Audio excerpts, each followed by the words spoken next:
Welcome to this lecture titled Ethics and Design Science. In this lecture, we will discuss ethical issues related to research in general and with a design science perspective. Like any other research discipline, design science researchers must consider ethical issues. These concerns pertain not only to the activities conducted during a research project, but also to the potential ethical and societal impacts resulting from the use of a created artifact. This lecture begins by presenting several general principles of research ethics, and then delves into ethical issues specific to the information society. It concludes with a compilation of ethical principles tailored for design science research. The fundamental principle of research ethics is that the pursuit of knowledge does not justify the use of unethical means. To implement this principle, we can identify several concrete sub-principles that impose constraints on research activities. For such sub-principles are introduced below.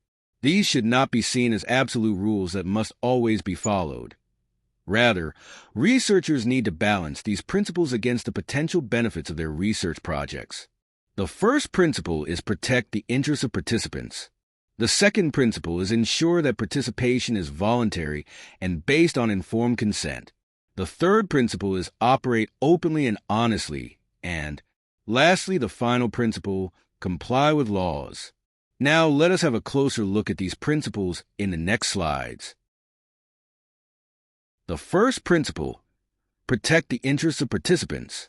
This principle asserts that participants in a research study should not be subjected to harm.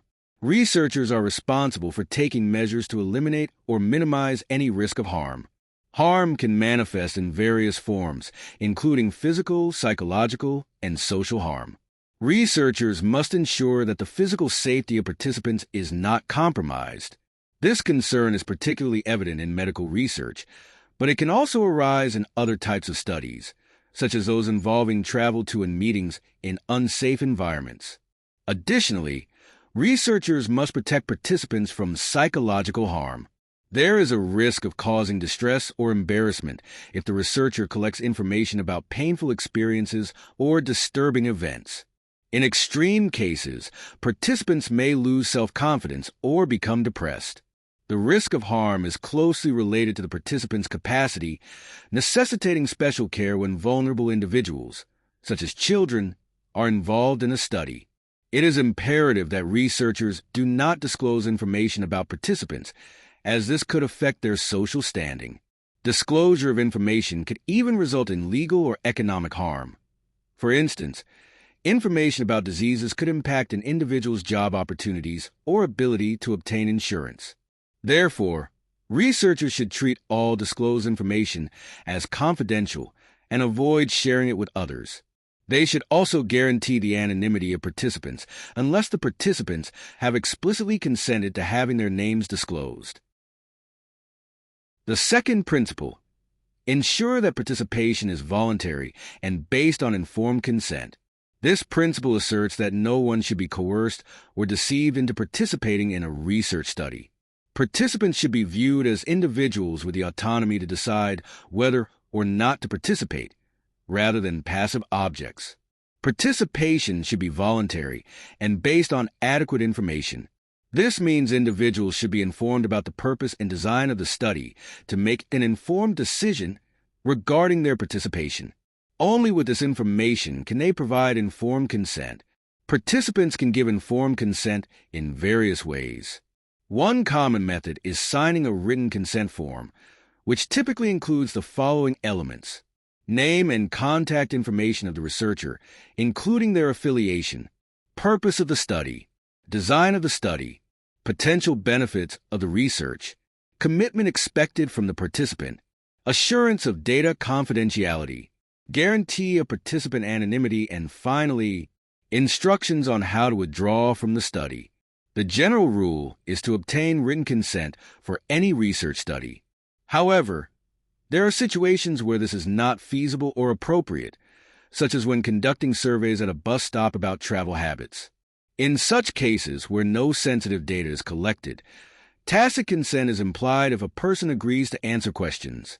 Nevertheless, it is advisable to orally inform participants about the study and their rights. One of the most critical rights for participants is the right to withdraw from a study. Even if participants have signed a consent form, they are not obligated to continue participating in the research. If they change their minds, they should be free to withdraw, and this right should be explicitly stated on the consent form. The third principle, operate openly and honestly.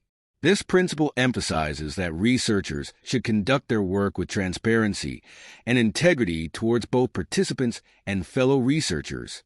Researchers must adhere to the standards of the scientific community by clearly communicating their study and work. Specifically, researchers should avoid deceiving participants about the study's purpose and design, and instead provide full and clear information. Report study results honestly, without bias from personal preferences or external pressures from sponsors or vested interests. Avoid plagiarism by giving proper credit to all sources used in the study. Inform participants and others about potential benefits the study could contribute to. Participants should always be aware of the study's purpose, ensuring that collected data is not repurposed. For instance, data on shopping behavior collected for research should not be used by companies for advertising, nor should social authorities use data on an individual's drug abuse from a research study for compulsory care. There are instances where researchers cannot fully disclose information to participants, such as in psychological experiments or ethnographical studies, where revealing the true intentions could unduly influence participants. These situations pose ethical challenges, and researchers must balance the need for openness and honesty with the potential benefits of the study. To address this ethical dilemma, researchers can debrief participants after the study concludes, explaining why full disclosure was not provided initially.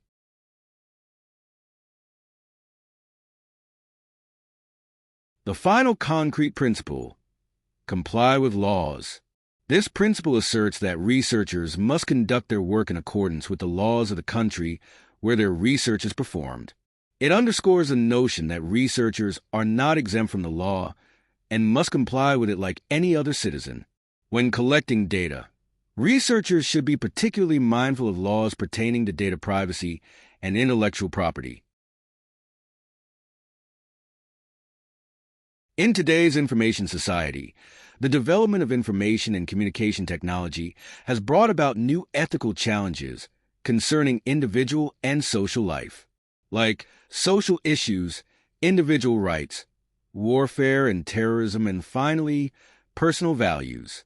The upcoming slides provides an overview of discussions on these challenges and their subcategories.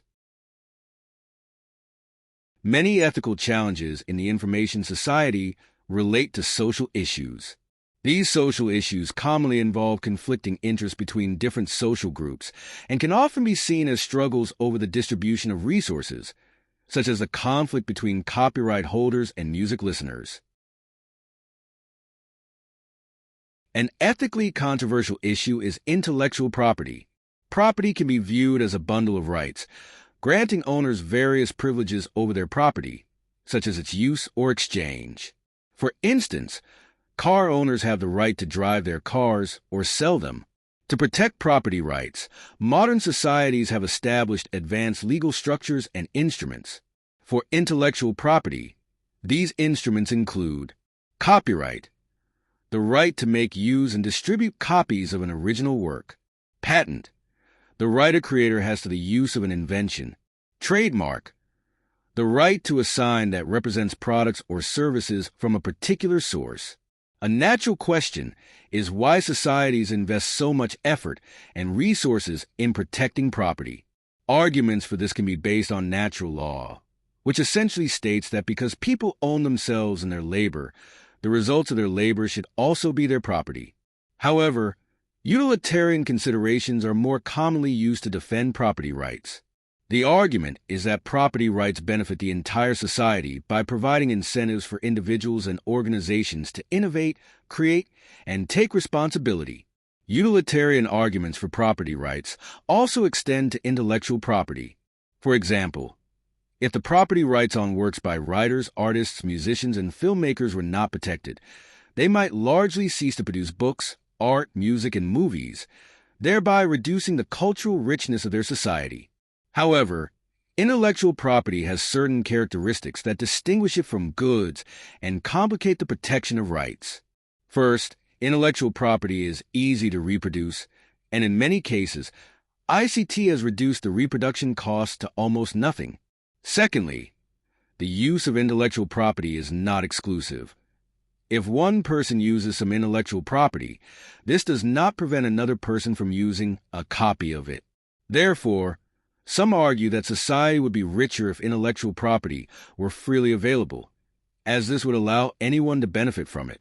Thus, there are valid utilitarian arguments both for and against the protection of intellectual property rights.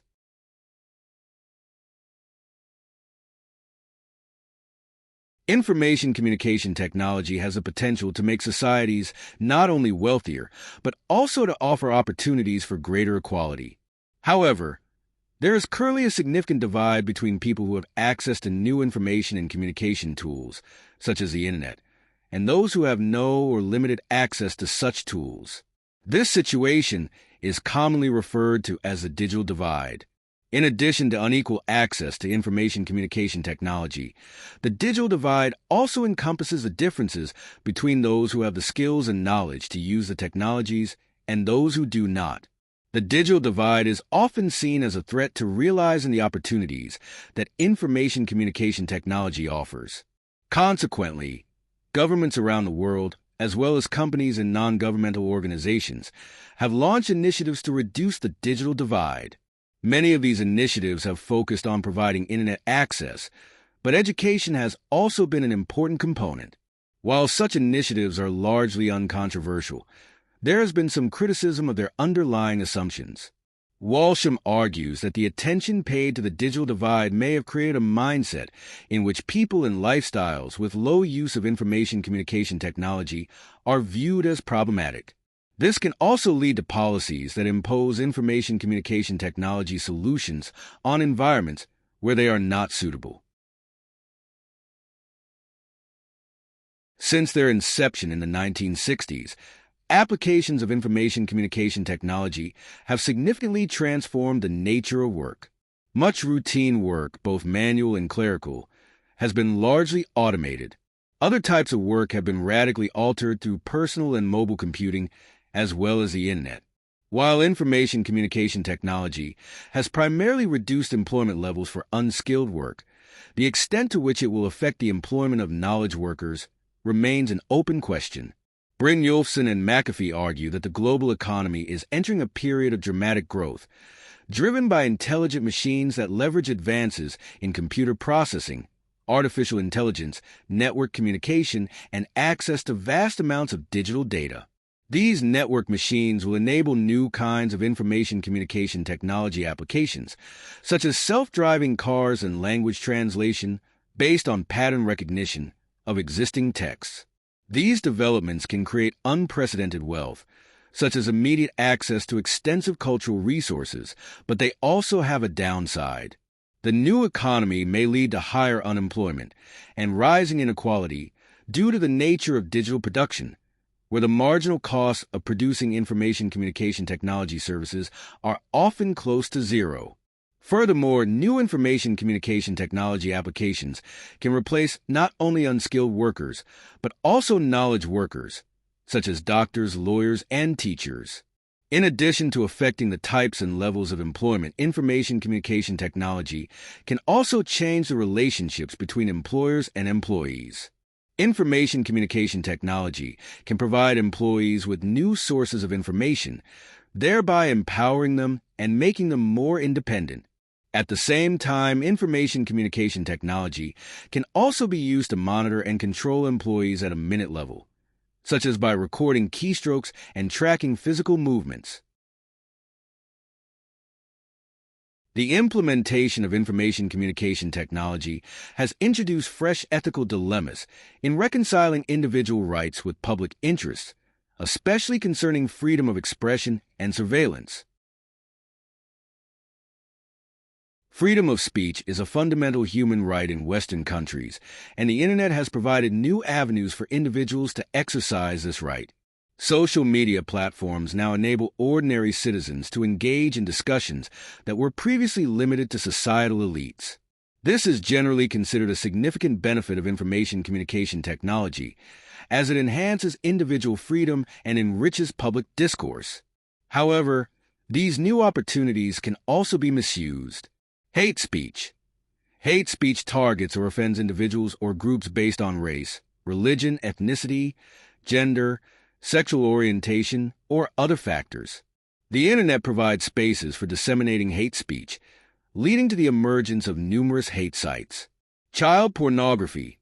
Before the advent of the Internet, child pornography was difficult to access. Today, however, child pornography may be found online. Cyberbullying.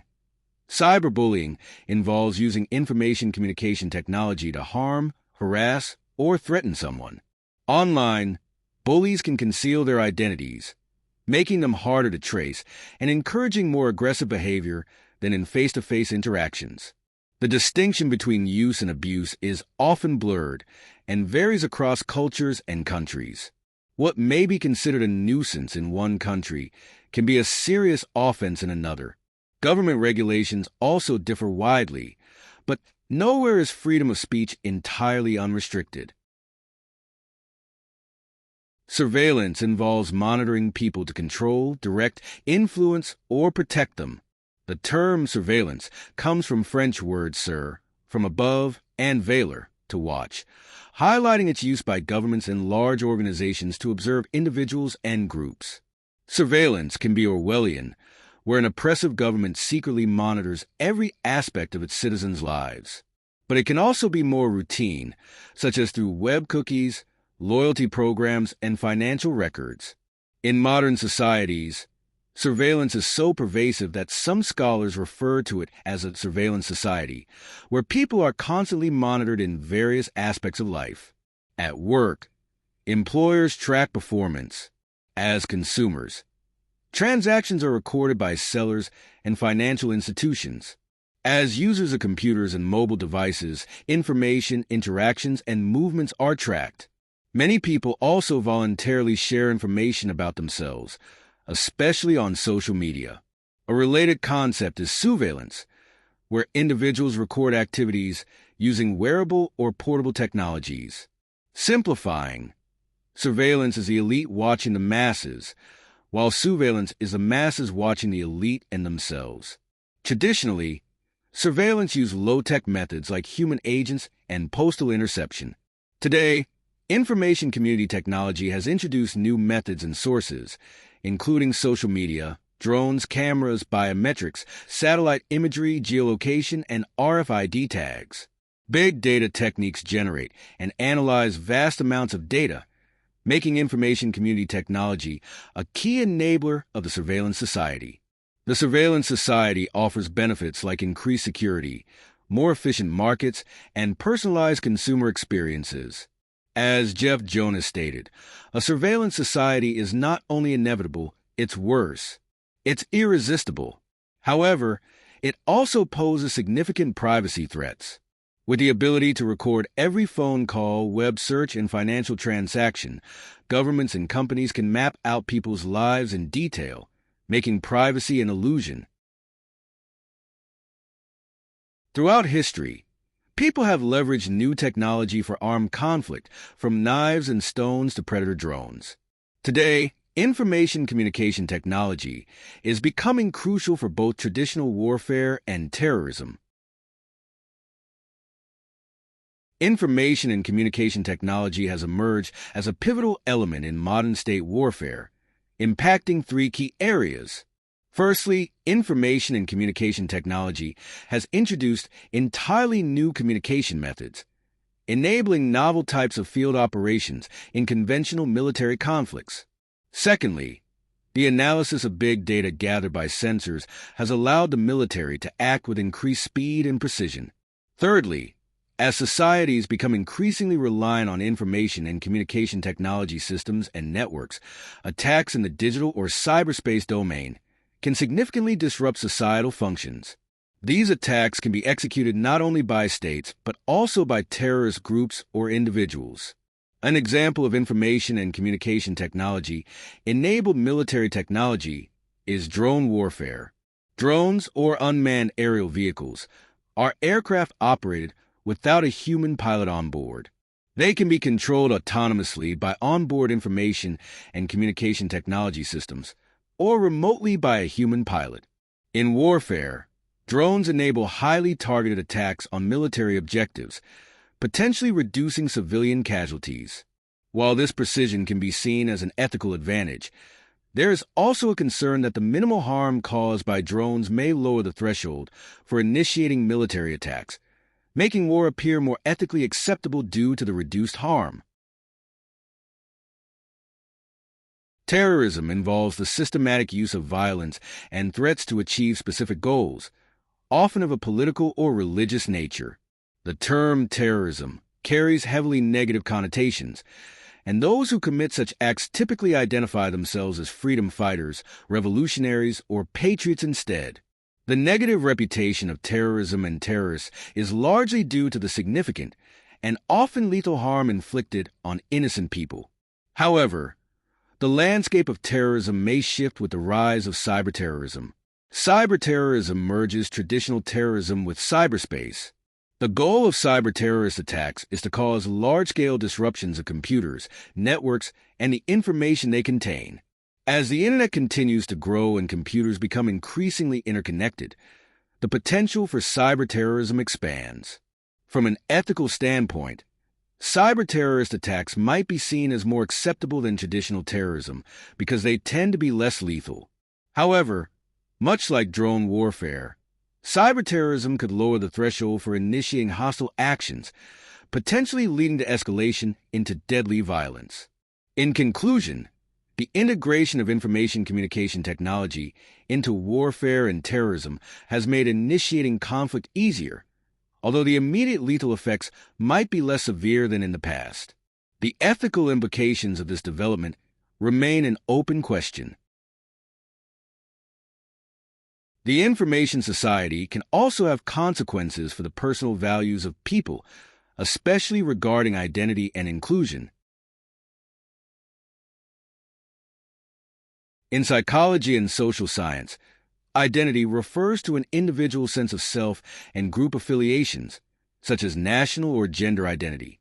People may view their identity as a source of pride and meaning, or as something imposed on them, like being labeled an outcast. Identities are not singular or static. A person can have multiple identities that change over time, such as being a parent, a national citizen, or a professional. Identity is not inherent, but is shaped by self-perception, how others see us, and how we are treated by others. In other words, identity is socially constructed. Identities are formed through social interactions, which can happen face-to-face or through information and communication technology. Virtual communities offer new spaces for identity creation. These are networks of people using social media to pursue shared interests or goals. While some virtual communities may have little impact on a person's identity, others can be crucial, especially for people who are geographically dispersed and find it hard to meet in person, like those with rare diseases. Virtual communities can help form new identities, but also have a darker side. They can be exclusive, accepting only those with similar beliefs, which can reinforce prejudices and create narrow-minded identities in isolated groups. Information and communication technology provides new opportunities for including socially disadvantaged individuals in society. Information communication technology solutions can facilitate access to employment, healthcare, democratic participation, and other resources for people who might otherwise struggle to obtain them. For instance, information communication technology can offer alternative communication methods tailored to the needs of disabled individuals. However, there is a risk that poorly designed information communication technology solutions may inadvertently exclude many people with disabilities. Inadequate information communication technology solutions can create new barriers, making it difficult for people who manage well with older communication methods to use new technologies. An issue related to both identity and inclusion is the underrepresentation of women in information communication technology jobs. Although information communication technology was a new technology in the 1950s and 1960s that could have attracted both men and women, the sector soon became predominantly male. The limited inclusion of women in the information communication technology job market, especially as entrepreneurs, highlights gender inequality and can be viewed as an ethical issue. As with any research project, design science projects must adhere to the research ethics principles discussed earlier in this lecture. Additionally, they should account for the potential ethical and societal impacts of the artifacts they create. To address these considerations, Myers and Venable have proposed several ethical principles for design science research, which are outlined below with some minor modifications and extensions by Johannesson and Purgens. These principles are the public interest, informed consent, privacy, honesty and accuracy, property, and finally, but not the least, quality of the artifact. These principles should be regarded not as a strict recipe, but as guidelines to aid researchers in reflecting on ethical issues within their work. Conflicts between these principles may arise and can only be resolved through the careful consideration of the researchers. Design science researchers should explicitly identify all stakeholders who may be affected by the artifacts once they are in use and critically consider the potential benefits and harms that may result. In general, principles of safety, health, democracy, empowerment, and emancipation for all, particularly the public, should guide decisions regarding the features and capabilities an artifact should or should not have. Social issues, as well as consequences for individual rights and personal values, should be addressed explicitly. Researchers in a design science project should obtain informed consent from any individual involved in the research project. Researchers in a design science project should ensure that adequate safeguards are in place to protect the privacy of not only the individuals directly involved in the current project, but also those who might use or be affected by any developed software, system, or method in the future. Design science researchers should not plagiarize ideas. Instead, they should acknowledge inspiration from other sources. Additionally, they should honestly report their research findings regarding the artifacts they create. Researchers in a design science project should establish agreements regarding the ownership of intellectual property at the outset of the project. Additionally, there should be clear agreements about the ownership of any information collected during the project and the rights of the researchers to publish their findings. Every effort should be made to ensure the quality of the artifacts produced in a design science project. In situations with potentially high risks, such as safety-critical scenarios, the design should account for and address these risks. Additionally, evaluation and testing should be sufficiently rigorous to ensure safety in use. In this lecture, we discussed various ethical perspectives regarding design science and research in general. We have gone through ethical guidelines for design science researchers. This lecture is based on the contents from the book An Introduction to Design Science by Johannesson and Purgens. For more in-depth reading, you can read and study Chapter 13 Ethics and Design Science.